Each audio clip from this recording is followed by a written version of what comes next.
Hello students, let's start with our new lesson, an epitome of courage. See the name of the lesson. Epitome means fine example or exact example of courage. याचा मराठीमध्ये अर्थ असा होतो की साहसाचे मूर्तिमंत उदाहरण. In this picture you can see picture of Professor Hawking, Stephen Hawking, who was the greatest scientist of this present century, and he invented various theories related with cosmology. विश्व उत्पत्तीशास्त्राबद्दल बरेचसे संशोधन करणारे हे स्टीफन हॉकिंग यांचे निधन 2018 साली झाले. आपण या लेसनमध्ये त्यांच्या लहानपणापासून त्यांच्या कारकिर्दीबद्दल एक आढावा इन शॉर्ट घेणार आहोत. पहा, in this lesson we are going to give a tribute or a salute all these disabled persons. जगभरामध्ये बरेचसे अपंग लोक आहेत ज्यांनी अपंगत्वावरती मात करून त्यांच्या जीवनामध्ये यश ओढून आणलेले आहे. असाच एक उदाहरण म्हणजे डॉक्टर स्टीफन हॉकिन्स. आता आपण त्यांच्या लेसनला सुरुवात करूया. Let's start with it line by line. Okay, see, we often tend to hide behind our weaknesses, disabilities, handicaps, or mourn over them over our whole life through. Mourn means शोक करणे. आपण आपल्यामध्ये असणाऱ्या अपंगत्वाबद्दल नेहमी शोक करतो. But Stephen Hawking was not like that. Dr. Stephen Hawking, one of the greatest scientists of this century, did not do so. In spite of suffering from a very rare and dreaded disease, Dr. Hawking continued his research undaunted. Undaunted means न थांबता. त्यांनी त्यांचा research सुरू ठेवला. His exemplary courage should inspire us to do our best even under trying circumstances. See, exemplary is a word here. Exemplary म्हणजे अनुकरणीय, प्रेरणादायी. अनुकरणीय किंवा प्रेरणादायी. त्यांना अपंगत्व आले असले तरीही त्यांनी त्यांचे संशोधन हे सुरूच ठेवले. हे एक प्रेरणादायी असे उदाहरण आहे साहसाचे, की अपंगत्वावरती मात करून आपले संशोधन सुरू ठेवणे. Let's start with the lesson. Exactly 300 years after the death of the great scientist Galileo, Dr. Stephen Hawking was born in Oxford, London on the 8th day of January 1942. Here we see the birth of the Dr. Stephen Hawking. 300 years after the death of the great scientist Galileo. Galileo हे भौतिकशास्त्र व अंतराळशास्त्र याविषयी बरेचसे संशोधन त्यांनी केले होते आणि बरेचसे सिद्धांत मांडले होते. आणि पुन्हा याचे संशोधन करण्यासाठी स्टीफन हॉकिंग यांचा जन्म झाला होता. Little did his parents know that one day their little boy would be held as one of the greatest scientist of the century. Neither could anybody imagine that his mind would soar up into space like light. More importantly, none could predict that he would be the one of the best scientists in the world. See, त्यांच्या पालकांना अजिबात असं वाटलं नव्हतं की एक दिवस Stephen Hawking हे वुड बी द हेल्ड म्हणजे गौरवलं जाणे, held as a greatest scientist in world. आणि कोणालाही अशी कल्पना नव्हती की ती इतकी उंच प्रकारची भरारी घेतील. सोअरअप म्हणजे उंच भरारी घेणे. into space like light. More importantly, none could predict that he would be the greatest scientist in the world. Predict म्हणजे भाकीत करणे किंवा भविष्य वर्तवणे. कोणालाही अशी अपेक्षा नव्हती की doctor Stephen Hawkins I will point it out that exemplary, अनुकरणीय, हेल्ड मीन्स गौरवले जाणे. त्या पालकांना असं वाटलंही नव्हतं की एक दिवस त्यांचा मुलगा हा जगातला एक महान सायंटिस्ट म्हणून गौरवला जाणार आहे. आता इथे काही शब्द आलेले आहेत. आता एपिटोमी आपण पाहिलं, डिसॅबिलिटी आपण पाहिलेलं आहे, प्रेडिक्ट म्हणजे भविष्य वर्तवणे, आणि सोअरअप म्हणजे उंच भरारी घेणे. तो इतकी उंच भरारी घेईल असं वाटलंच नव्हतं. तर नेक्स्ट पॅराग्राफ बघूया आपण. Courage is a wonderful thing. It is that quality which makes people not lose heart when faced with a great calamity. It would be an exaggeration to say that Dr. Stephen Hawking, a living legend of cosmology. See, exaggeration means अतिशयोक्ती. असं अतिशयोक्ती आपल्याला म्हणता येणार नाही आहे की जर आपण असं म्हटलं तर doctor Stephen Hawking a living legend of cosmology, विश्व उत्पत्तीशास्त्राची हे लिव्हिंग लेजंड आहेत. आत्ताची चालूची जी कथा आहे, लिजंड म्हणजे ॲक्च्युली दंतकथा, आता एक प्रेरणादायी अशी ठरवून दिलेली व्यक्ती असं म्हणता येईल. Is the very पर्सॉनिफिकेशन of courage and hope, जिथं आशा आणि साहसाचे उत्तम उदाहरण आहे, उत्कृष्ट असा नमुना म्हणजे डॉक्टर स्टीफन हॉकिन्स आहे. Except his mind his whole body is bound to be a wheelchair thanks to a cruel क्विक ऑफ फेट. क्विक ऑफ फेटचं मिनिंग इथं दिलेलं आहे नशिबाची कलाटणी, की त्यांच्या नशिबाची त्यांना इतकी मोठी कलाटणी मिळाली. Yet he is one of the greatest scientist of his century.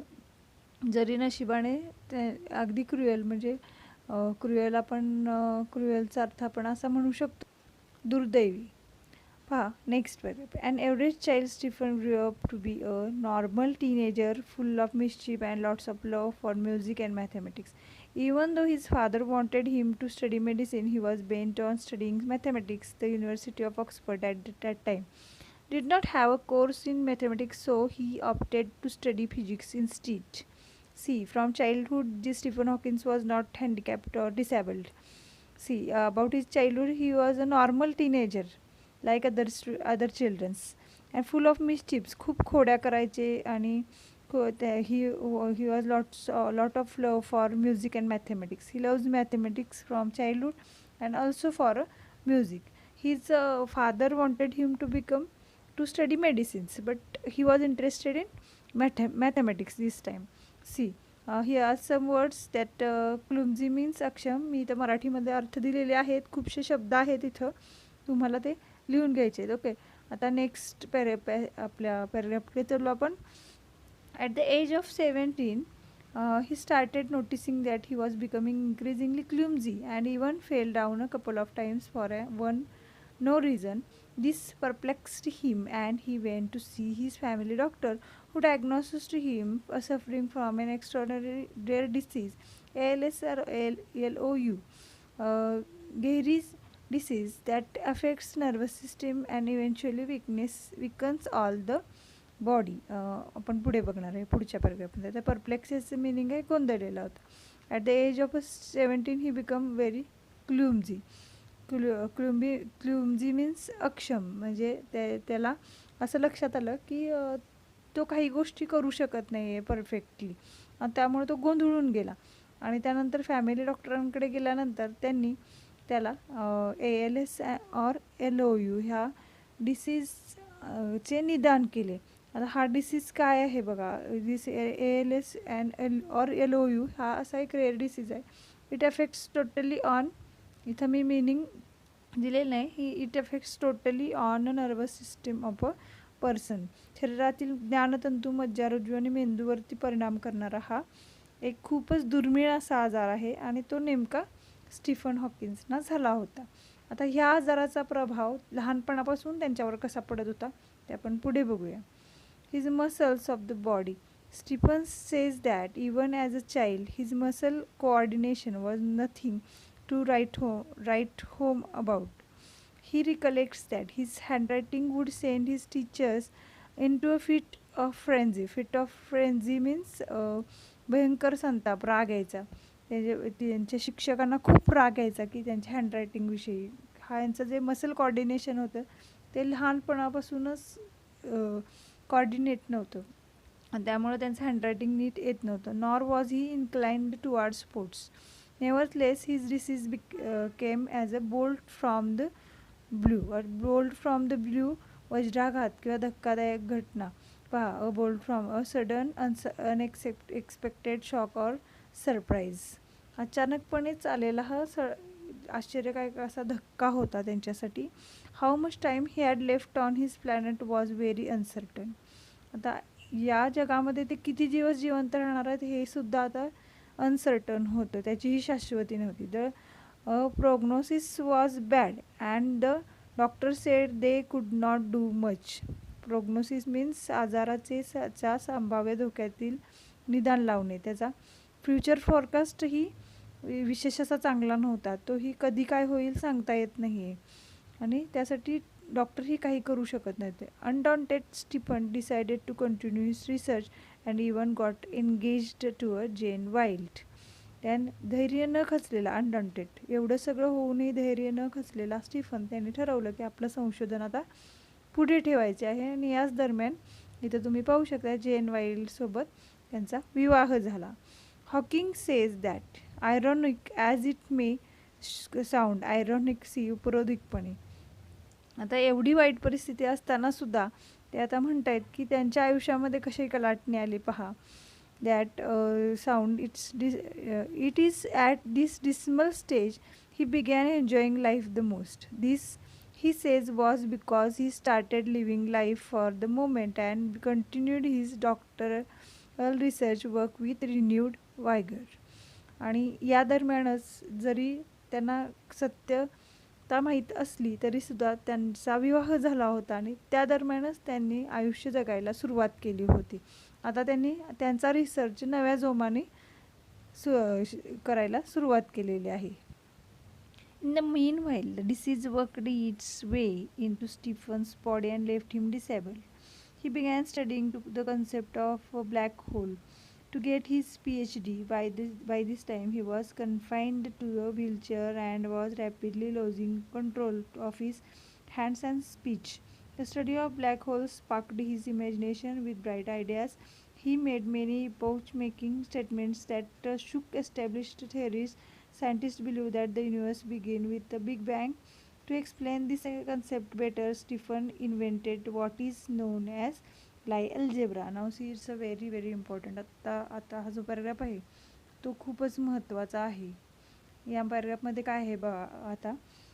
In the mean while याच्या दरम्यान त्यांची प्रकृती जी आहे ती आणखीच खालावत गेली, त्यामध्ये बिघाड होत गेला. But he began studying the concept of a black hole. Black hole कृष्णविवार आपल्याला माहिती आहे, पण याची संकल्पना काय आहे तर असे तारे जेव्हा एकत्र येतात की त्यामध्ये प्रचंड प्रमाणात गुरुत्वाकर्षण शक्ती आहे, त्यावेळेस इतका गुरुत्वाकर्षण शक्ती वाढते की ते एक होल तयार होतो कृष्णविवार, की ज्यातून प्रकाशसुद्धा बाहेर फेकला जात नाही. त्याकडे कोणतीही ऑब्जेक्ट आकर्षित होतं, तिथं आत खेचलं जातं, त्याला ब्लॅक होल म्हणतात. ही कन्सेप्ट सर्वात पहिल्यांदा स्टीफन हॉकिन्स यांनी मांडली की अशा प्रकारे ही घडलं असेल. To get his PhD by this time he was confined to a wheelchair. आता याच्या दरम्यानच काय झालं की त्यांच्या प्रकृतीमध्ये इतका बिघाड झाला की आता ते व्हीलचेअरला अगदी त्यामध्येच कन्फाइंड म्हणजे चिटकून अगदी त्या व्हीलचेअरशिवाय त्यांना चालताच येत नव्हतं. Was rapidly losing control of his hands and speech. आता त्यांचे हात आणि त्यांची जी वाचा आहे बोलताही येत नव्हते. The study of black hole sparked his imagination with bright ideas. He made many epoch making statements. आणि याच दरम्यान ब्लॅक होलचा स्टडी करत असताना त्यांनी खूपसे महत्त्वाचे मर्यादित कालावधीमध्ये अभ्यास करून खूपसे महत्त्वाचे स्टेटमेंट्स त्यांनी केलेले आहेत आणि जे जगभरातल्या सायंटिस्टना खूप उपयोगी पडले. तर इथं बिग बँग थेरी म्हणजे विश्व उत्पत्ती कशी निर्माण झाली त्याचा सिद्धांत आहे तो. आणि हा सिद्धांत आत्तापर्यंत बऱ्याचशा शास्त्रज्ञांनी मांडला होता, पण यामध्ये जेव्हा कृष्णविवर किंवा ब्लॅक होल थिअरी स्टीफन हॉकिन्सनी याविषयी संशोधन सुरू केलं, त्यावेळेस या संकल्पनेमध्ये बरेचसे शोध पुढे त्यामध्ये सुधारणा करता आली. To explain this concept better, Stephen invented what is known as Lie algebra. तर लाई अल्जेब्रा आपण म्हणू की गणित अशी संदर्भात आहे, पण इथं लाई अल्जेब्रा म्हणजे असंख्य दिशातून पसरलेल्या बिंदूंचे जाळे जे गुरुत्वाकर्षण शक्तीने जोडले गेलेले आहे आणि त्याचा सिद्धांत मांडण्याचा प्रयत्न हा स्टीफन हॉकिन्सने केला आणि कालांतराने मग लाई अल्जेब्रा ही कन्सेप्ट मॅथ्समध्ये आली. ओके, आता नेक्स्ट पेजकडे चलो आपण. Though confined to a wheelchair with no control over his body save a finger, and with a computer he helped him express his thoughts. Dr. Hawkins is an authority on profound subject of science. Numerous honorary doctorates and awards have been bestowed on him. He is a fellow of the Royal Society. Now see, within this time he made various inventions and he make various researches, various theories were marked from him, and that's why he become so famous. and as a result he was awarded by numerous honorary doctorates and awards. असंख्य असे सन्माननीय doctorates त्याला देण्यात आले, awards त्यांना देण्यात आले. Have bin bestowed on हिम, त्यांना ग्रँटेड ॲज अन ऑनर म्हणून देण्यात आले. He is a fellow of royal society, आणि त्यावेळेच्या रॉयल सोसायटीचे ते एक सदस्य झाले. पहा आता इथे लेमन मीन्स सामान्य माणूस, ऑर्डिनरी पर्सन. प्रोफाउंड परिपूर्ण, ऑसम आयडियाज, खूपच छान अशा कल्पना आपल्याला म्हणता येतील. आता नेक्स्ट पेजकडे जाऊ आपण. सी and member of US national academy of sciences. आता इथं मला हे सांगायला आवडेल की हे जे स्टीफन हॉकिन्स आहेत ते त्यावेळेसच्या केम्ब्रिज युनिव्हर्सिटी कॉस्मॉलॉजी सेंटरचे ते डिरेक्टर होते. इन स्पाइट ऑफ बिंग, आता पुढे जाऊया. In spite of being considered Einstein's equal in the intelligence, Dr. Hawkins is a very humble man, a simple down-to-earth man. He has authored many books dealing with his awesome ideas, keeping a layman in mind. His writing is full of wit and humor. His style is so lucid that non-scientists can also understand him. His book, A Brief History of Time, is one of the best-selling books of our times. He is not only a scientist, he is also fiction writer or author. He writes various books on science or researches.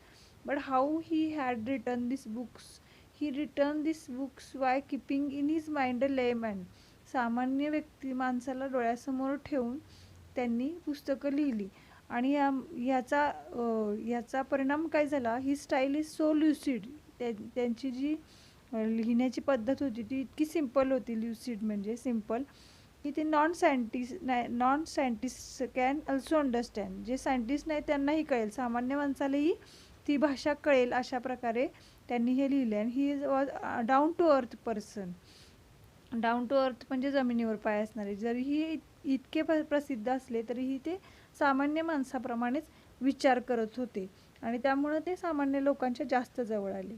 On being asked how he feels about having the dreadful ALS, doctor Hawkins the quintessence of optimist and hope. ज्यावेळेस त्यांना विचारण्यात आलं की या अशा भयंकर आजाराबद्दल त्यांना काय वाटतं म्हणून, त्यावेळेस त्यांनी क्वांटिसन्स परफेक्ट एक्झाम्पल म्हणजे ॲपिटोमे, ऑप्टिमिस्ट म्हणजे आशावाद असणारे, त्या आशावादाचे एक परफेक्ट उदाहरण म्हणून त्यांनी उत्तर असं दिलं.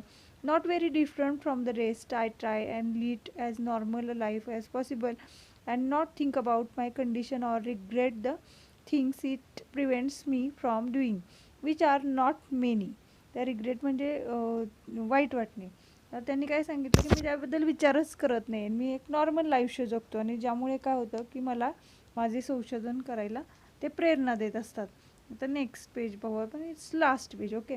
Doctor Hawking firmly believed that in the next millennium science will discover the core secrets of the universe, its origin, its history, and maybe even predicts its ultimate demise. Doctor Hawkins काय म्हणतात की त्यांना ठाम विश्वास आहे, firmly beliefs, की पुढच्या काही वर्षामध्ये, मिलेनियम वर्षामध्ये science will discover the core secrets. जे काय सिक्रेट्स आहेत विश्व उत्पत्तीबद्दल ते आपल्याला माहिती होतील. मग ह्याची ओरिजिन म्हणजे उत्पत्ती, मग त्यामागचा इतिहास, किंवा जी भाकीतं आहेत अल्टिमेट डिमाईस, अंतिम विनाश आपल्या जगाचा कधी होणार आहे, हे सगळं कधी ना कधी कळणारच आहे. आणि at last, like doctor Hawkins, there are many people who display exemplary courage in their lives. Let us salute all those brave people who, in spite of being disabled, strive to do their best. पहा, आता सुरुवातीलाच मी सांगितलं होतं की बरेचसे जगभरामध्ये असे लोक आहेत ते डिसेबल आहेत, पण तरीही ते धैर्य न खचता त्यांच्या आयुष्यामध्ये विविध मार्गाने यश मिळवण्याचा प्रयत्न करत आहेत. आता हा लेसन आपल्याला 10वीच्या मुलांसाठी एवढ्यासाठी आहे की 10वी नंतरची मुलं ही देशाचे भविष्य असते. And like doctor Kalam, you must think about as a scientist to develop our country or a world or all over the things. Okay, thank you very much for watching this video. Have a good day.